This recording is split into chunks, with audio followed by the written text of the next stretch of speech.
Welcome to Dr. Freedom, where we give you the strategies, mindset, and tactics on how to elevate your practice and your life. I'm Dr. Shitel Patel. I started my practice in a Starbucks over 7 years ago, and I built it brick by brick to a multi-location practice with an aesthetic OR and a software company. I'm here to give you the secrets to unlock that time and freedom for you.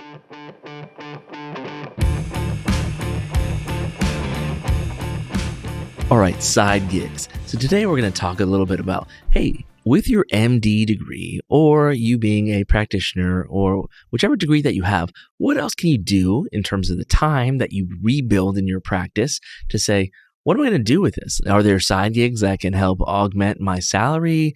Are there things that, are side gigs that augment my passion, my purpose, and why I do what I do, right? And so the actual pieces of the side gigs, right? There's a ton of them. There's some Facebook groups. There's all these type of avenues that you can say, what can I do with my medical degree and how can I leverage it in terms of being paid in a certain way, shape, or form, more per hour or more per impact, right? In terms of each and every single thing that we do every day, what we wake up for, what we do once a week, or how much we give back, right?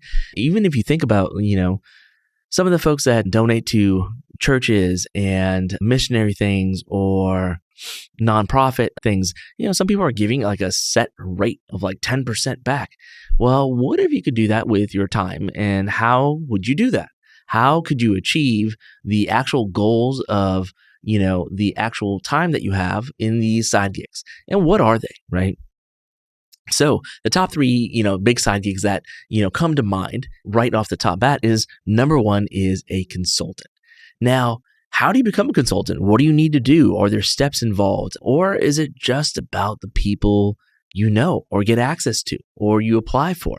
Well, first thing you just start seeing, hey, what could I be a consultant for? And does this make me happy? Do I enjoy being a consultant, talking about these topics?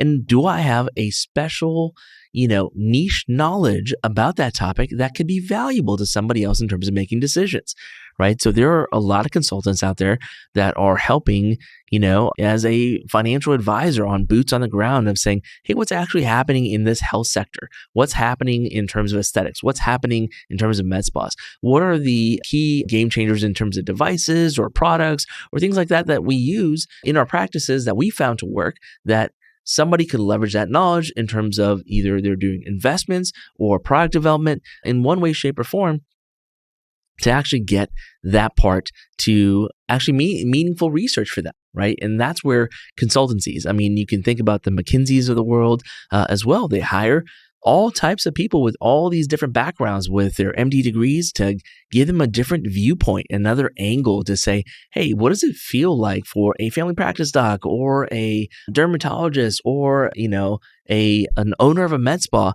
to say, what do I see in terms of the patterns, the different demographic changes? What are people, buying in these practices? What are they doing with, in terms of the seasonality or the trends that are happening? What is changing in each one of these environments to say, hey, this is what's coming and this is where I can see and forecast ahead of it, right? For example, right now, one of the big topics are weight loss, right? All these new medications have come out in terms of semaglutide, the tirzepatide, and all these things have been pseudo delayed and slowed down in terms of approvals. But then once they got approved, how do you use these? What's changing in the marketplace? What is happening right now, this day and age, in terms of how is it affecting the demographics of things that people are buying downstream? Well, before, weight loss was difficult. You had to put a lot of work in, a lot of energy. Everyone's been waiting for the magic pill. It just how happens that a magic shot came out before the pill. Now, how they're able to use this in the actual marketing of, what happens in a practice? Well, if people are losing weight by that process, some of these devices that do body contouring aren't going to be so sought after, because if they can take a magic shot that costs significantly less than the body contouring procedures that we're offering or machines that we have in our offices, then it no longer fits the need, the want of what that is. And that's where that knowledge, that like nuanced knowledge of exactly what's going on in the marketplace can help a consultant, being a consultant for those types of companies, to make those decisions to say, Do I actually invest in this company that's making these body contouring devices, or do I not? Like, where do I see the puck going? Not where is it right now? And I think that's where we have this knowledge, right? We actually see patients. We actually see a view of where medicine is going and where it has been, right? There haven't been we have so much access to knowledge right now, and it is changing at a rapid pace. With that rapid pace, the medications are changing. The actual implementation of the medication, who's delivering this model. I mean, think about in terms of aesthetics, right? Med spas were not growing at the pace they are right now because a lot of these med spas just need a medical director in some of these states. Other ones need them to be an NP or a PA or with a certain medical degree. But most of these states are not requiring much in terms of opening up these shops and just getting a medical director. Now everyone's leasing their licenses to be a medical director for these non-invasive procedures, and that's how the entire marketplace has changed. Now, knowing that, that is how that data can affect what people are actually going to invest in. Are they going to invest in the med spa growth in terms of whether they're going to invest in a med spa themselves or in the products that serve a med spa? And these are like the nuanced pieces that you, being a consultant, can definitely give back in this vital piece of knowledge out to anyone that's investing right now to say, hey, where's the puck moving? Right? So that's one piece of saying, okay, the consultancy is a massive market that you could actually, make quite a bit more per hour than your possible regular job as a physician by the knowledge that you have and the application of that knowledge. So that's number one. All right, let's get to it. What does AdVital do for your aesthetic practice or med spa? Our current clients are making an extra $60,000 to $65,000 to their bottom line every month over month, because they're able to nurture their current patient base and also amplify their qualified leads. Now reach out to AdVital to learn more. Number two, right? And so number two is affiliate products. So there's a ton of affiliate products out there that you can promote, right? Things that you use on a common day. Use your brand, your social media presence, your YouTube channel, whatever it may be, to actually give it legitimate weight on what that product could be, especially if you believe in it. And I'd only recommend promoting things that you believe in, not ones that pay you the most or any of this other stuff, because it's not really providing authentic value. Authentic value is crucial in terms of what you're doing, in terms of affiliates, in terms of products, or things like that you are wanting to promote out there.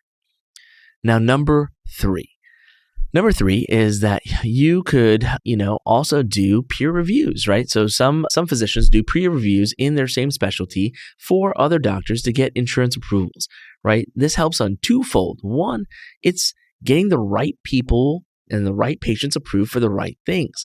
Number two is actually being able to see what's happening on the other side of the curtain for the insurance game that is out there. Right? In terms of the process, the hoops that we have to jump through in terms of providers to say, these are the things that we are looking at that may change over time.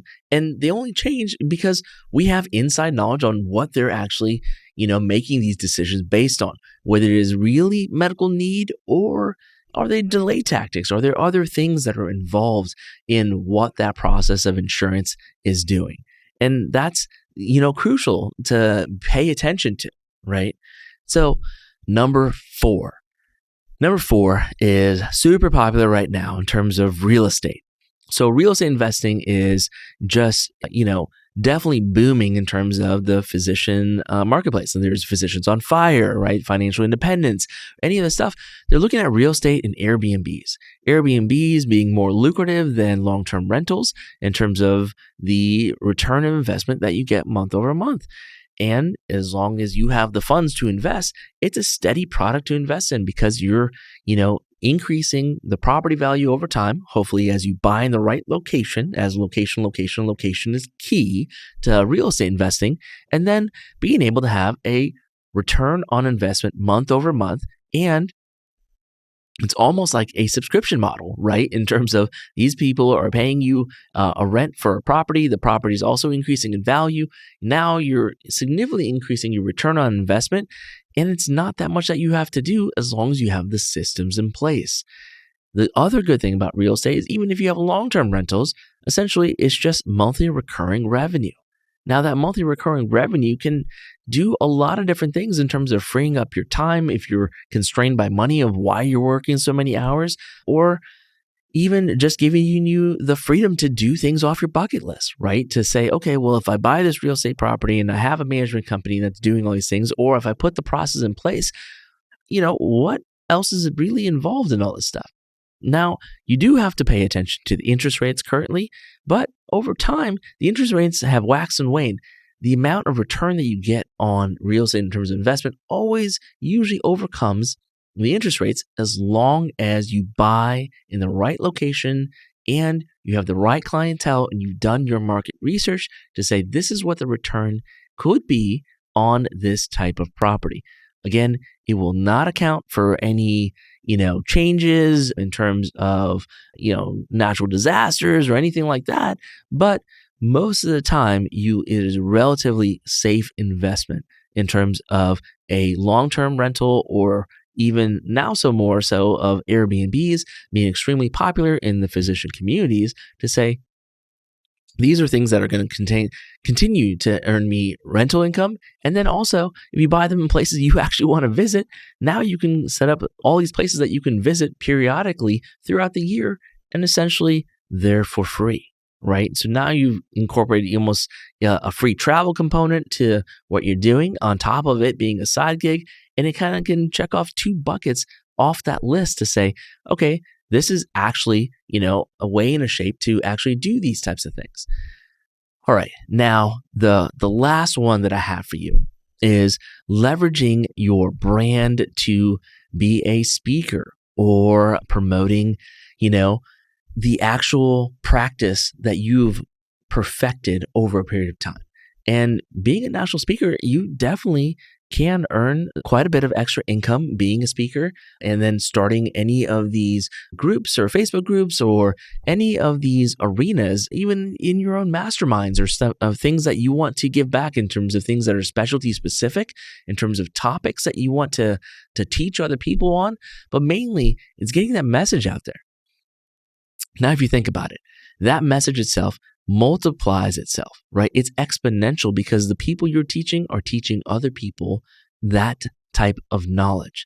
Now, if you were to gain that knowledge at a younger age and stage, what would that have meant to you, right? And so not only are you giving back in terms of this being a side gig, getting remunerated for it, but then also being able to increase the amount of impact that you're doing while you're attending these conferences, giving back to your societies, giving back to other providers, giving back to any type of specialty that you want, or even starting a side business that you love, right? Whether it's developing a device for pets or developing, a billing company or any of these type of passions that you may have come along and you're like, well, what am I really waiting for, right? Like, because you can monetize it and you can also use the increased time that you actually have now regained in your practice to actually do something about it. Now, if you take those two things in conjunction, the value that you're providing, your community and everyone else is enormous in terms of these pieces. And it's about aligning that side gig with the actual meaning that you want to get out of it. It's not just money and it's not just time. It's the actual relationships that you're going to have along doing these processes. Some of these things you may fail at, but a lot of failure is good because you'll learn for the next iteration, the next thing that you do. These side gigs, you have a safety net because you have your primary jobs, right? These side gigs, you can literally test and try all kinds of things to say, this could be the next thing that changes medicine. This could be the next thing that changes, how our kids learn. This could be the next thing that changes how colleges are taught or how med schools are taught. So there's so many different avenues that you get to explore by just even opening your mind up to the possibility of the growth mindset to step into, hey, what other side gigs can I do? What other value do I bring? Because you are valuable right now, right here with what you know and what you have been through. The delayed gratification, all the training, all the other different pieces that you've accumulated over the years is valuable. Now, how do you get other people to see that value? How do you put yourself out there so that people are aware that you have these knowledge bases, things to talk about, things that you have to give back to the next generations, or even just each other, the same generation, about a topic that you're passionate about? And that's where the transition can be made to fulfillment, right? To have a greater meaning of success in what you're doing. Not only these side gigs providing you income, but they may provide you happiness, right? In all the things that you wanted to do that now you're just going to start doing. It's no more trying. It's literally the ability to do these activities because you've come in with intention to be more and use that time for something productive, not for something just to have more time of. It really doesn't mean anything unless you do something with it. And that's my message for you in terms of these side gigs. Do something that makes it mean something for you. Thanks for listening to Dr. Freedom Podcast. I hope you found some value in this podcast, and if you could hit the subscribe button and share with a friend if you found this content valuable.